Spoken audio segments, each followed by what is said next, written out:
Good morning, cubies and newbies. How are you today? It's a new week. Happy Monday. I am Sunshine, and this is the ABCube method for solving Rubik's Cubes. I'm the creator of the ABCube method, and so here's my tutorial. However, today, I'm reporting back on the minks that I got. Today I'm going to compare the cube to the minks as it relates to the ABCube method affects it. So I have mastered it. I have gotten it down. Both of them. Yep, I know how to do them now. Okay. Well, the first time solving them I was like, I am not smart. I can't do this. But okay, once with the thing about the ABCube method for the cube is that I can apply formula B to any piece, any cubie, except for the centerpiece, because so I can apply B to any cubie and have it move 3 pieces and only 3 pieces, because that's just how the cube works. Except for the centerpiece has to be affected by formula A. Now when I started working with the minks, that was not the case. Some of the pieces that I was applying formula B to were having unintended consequences on the pieces that I'd already placed. What I found is that for everything that is not the star in the center, I can apply formula B and move 3 and only 3 pieces, just same as the cube. But when I applied it to, of course, the centerpiece, nothing applies to it. You can't do A or B to it. You just have to work around it.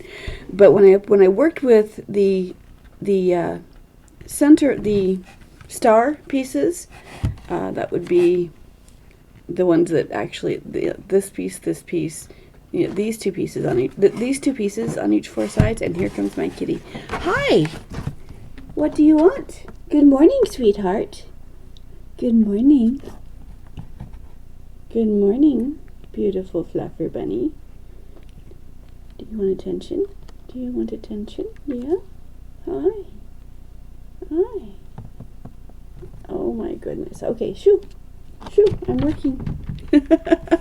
Okay, so when I applied formula B to the unique pieces, the star pieces of the minks, it had unintended consequences.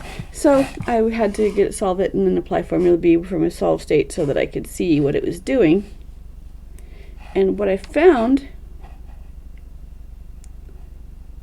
as I break my guide pieces, okay, what I found was if, for instance, I wanted to move this piece to here, if I wanted to move this piece up to here, okay,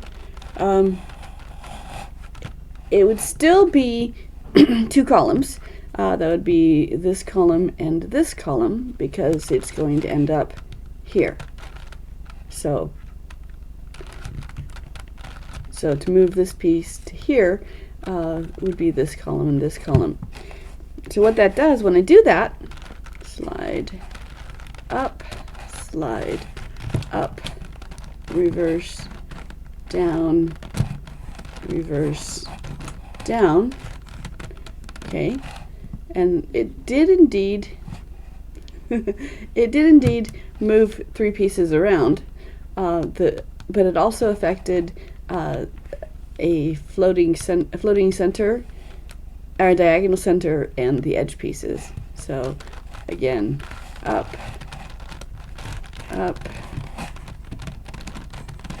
down, down, and once more, up, down, down. So again, the 3 pieces get you back to start, but it had some unintended consequences. And the same thing happens when I work on the edge piece, the center edge piece. I want to move this piece here, away, up, in, up, away, down, in, down. It sure enough indeed did move these 3 edge pieces, but it had a whole bunch of undesired, unintended effects as well. But 3 moves gets it back to solve again.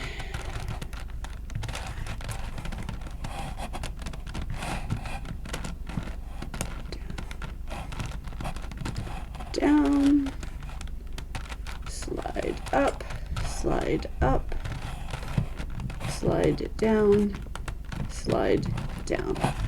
Now, so what that meant for me was, I don't know how that piece came off. What that meant for me was, is that the only change I have to make for the minks is I have to have an order of operations. I didn't have an order of operations here. I could do whatever order I wanted to. For the order of operations for here, these 4 pieces that move in that B works as intended. These pieces need to be the last pieces that I do, and I have to do the star pieces first.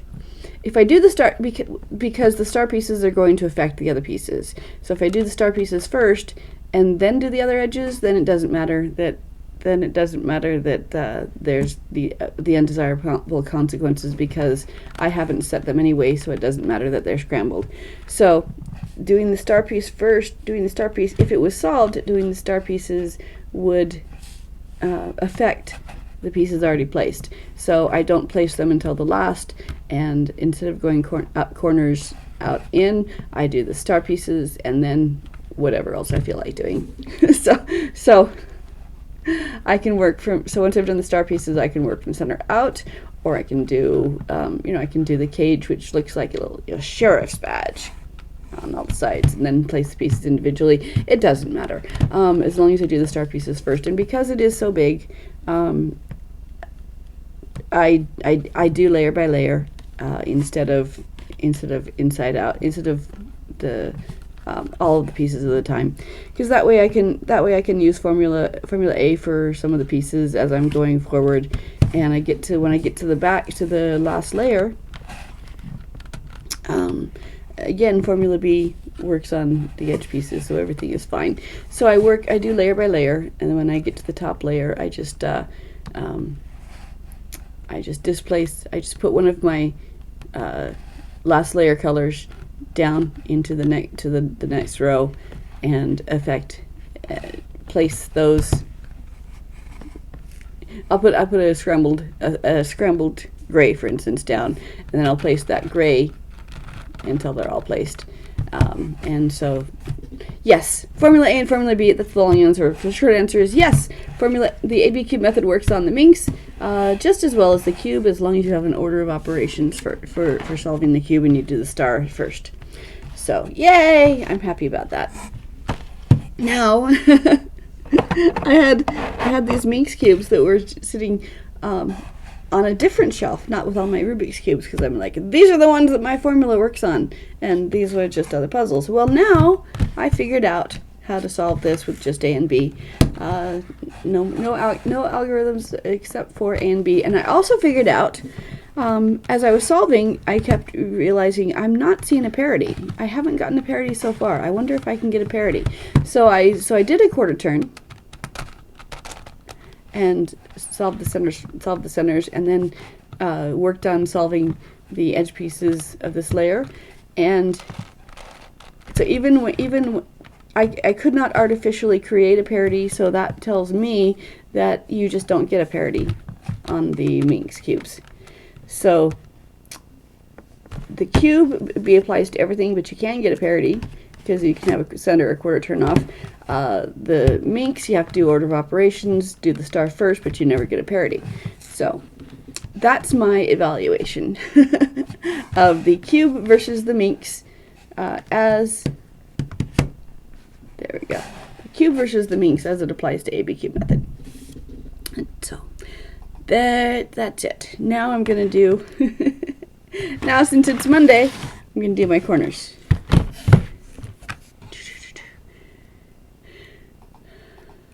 For those of you who just joined me, I am Sunshine, and oh, I see a name I not recognize. Welcome. I am the creator of the ABCube method for solving Rubik's Cubes, and it works on every n by n by n cube. So every size and shape of Rubik's Cubes, not shape. It doesn't do shapeshifters, but if it's a cube, n by n by n cube, so it's a 2 by 2, 3 by 3, 4 by 4, 10 by 10, whatever. ABCube method will solve it with just A and B, no algorithms necessary, and the cube you don't have to memorize. You only have to memorize A and B, and because you do it so often, it's all you do. You don't have to memorize hundreds of algorithms. Dozens to hundreds of algorithms, and remember which algorithm does what and in what order you have to do them, so you're not messing up what came before. B moves just 3 pieces around, and always and only 3 pieces around, and that's all you need. A brings the color to the top, B moves 3 pieces around, and you don't have to memorize A is always 1 row and 1 column. You look at the front of the cube as if it were a spreadsheet with rows and columns, and those are... Hello, kitty. We got a kitty again. We got a kitty again. Kitty, kitty, kitty, kitty. What you doing? What you doing? What you doing? Hi. Are you so beautiful? Are you so beautiful? Are you kitty? You can lay down or go. Those are your choices. Go. Shoo.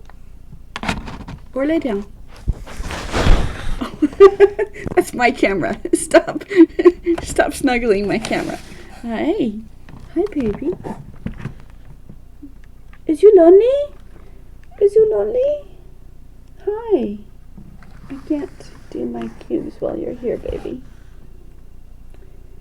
Feel free to say hi to Fluffy Bunny. Fluffy Bunny is my kitty, and she helps me cube.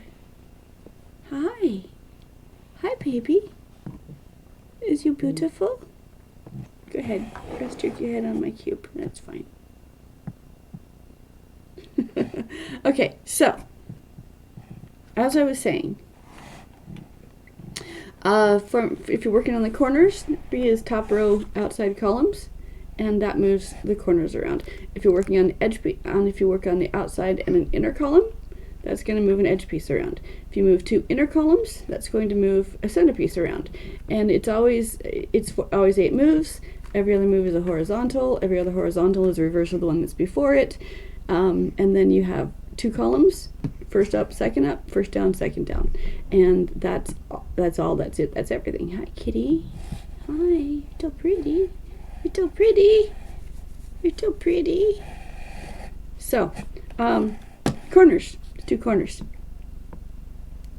You can be color neutral if you want to. I always start with yellows, simply because all of my cubes have yellows, like my void cube doesn't have a white, etc. So I start with yellows, and I'm doing the corners first, because every cube has corners, including the 2 by 2. So if no matter which cube you have on your hand, we're going to start with corners, because we can. So I pick yellow. Here's a yellow corner. It's on the top, so I'm putting it under my thumb. My left thumb is protecting that and keeping my cube stable. And I'm going to look at the corner piece that is under my right thumb as I hold the cube. Is there a yellow somewhere on this cube? Yes, there is. Is it on top? No, it is not. So as long as there's a yellow in one of these 2 cubies, then formula A will bring it to the top. If there were not a yellow here, I would look down below and see if there were yellow there, and there is, so we're going to do that. This is not the fastest or the shortest method, but it is I believe it to be the easiest to memorize, and it works on every size cube. So if you can find a beginner's method for the 5 by 5 that's easier than this, I'd love to see it. Formula A is going to bring my yellow to the top. That's bottom row, right column. Okay, and just get yourself comfortable, sweetie. You're just so pretty. Yeah, you just be happy. You just be happy. Yeah, you're beautiful. Yeah, you're beautiful. Okay, so is yellow on top? Not yet. Keep going. Out, down, in, up. Out, down, in, up.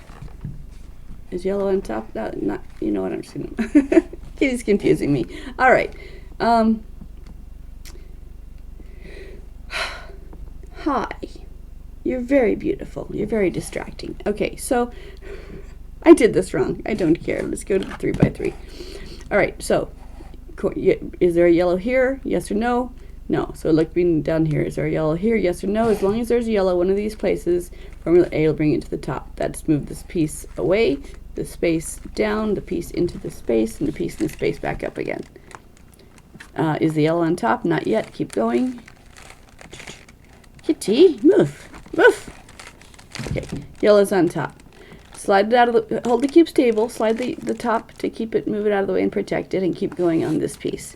So, is the yellow here? No. Look underneath it. Is there yellow here? No. If the answer is no, you have to rotate the bottom a quarter turn until the answer is yes, because you do have to have a yellow in one of these two places in order for A to bring it to the top. So there's a yellow, out, down, in, up. It's on top. Slide it out of the way to keep going. Is there a yellow somewhere here or here? The answer is yes. Out, down, in, up. Out, down, in, up. A brings your color to the top. Yellow's on top. Hold still. Hold still, camera. Seasick. Okay, so then you look at the other sides of the other sides. Your corner has 3 colors. We've only looked at 1 so far. So do the corners match to each other? Red does not equal orange, blue does not equal green, orange does not equal red, and green does not. So at this point in time, one of 3 things will happen. Either the sides are correct to each other, in which case the 4 corners are correct to each other, or so all of them are, in which case you go to the next step, or none of them are, or one of them is. If one side matches and the others don't, then you hold that match to the back to do the next step. If none of them matches, it doesn't matter which face you hold it, just because the same thing's going to happen. So we're going to do formula B. Up, slide down, slide down. So that's the top row and the outside columns.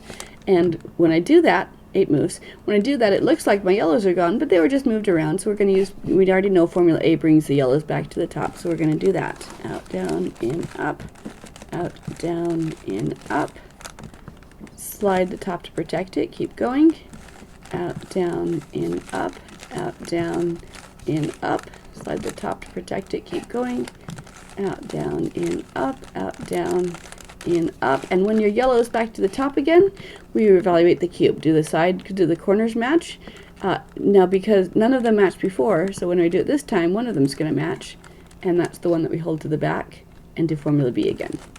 Up, up, down, down, out, down, in, up, out, down, in, up.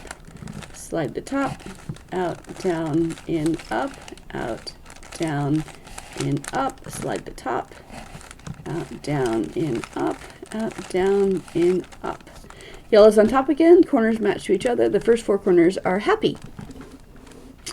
The next step is we take these corners and we put them face down. We're going to abandon them and let them take care of themselves, and they will, because we're going to do the second 4 corners the exact same way, and the way I taught you for the first 4 corners is not going, only affects the top corners. It's not going to affect the bottom. The yellow at the bottom is going to stay the way they are, because that's the thing about formula A and B.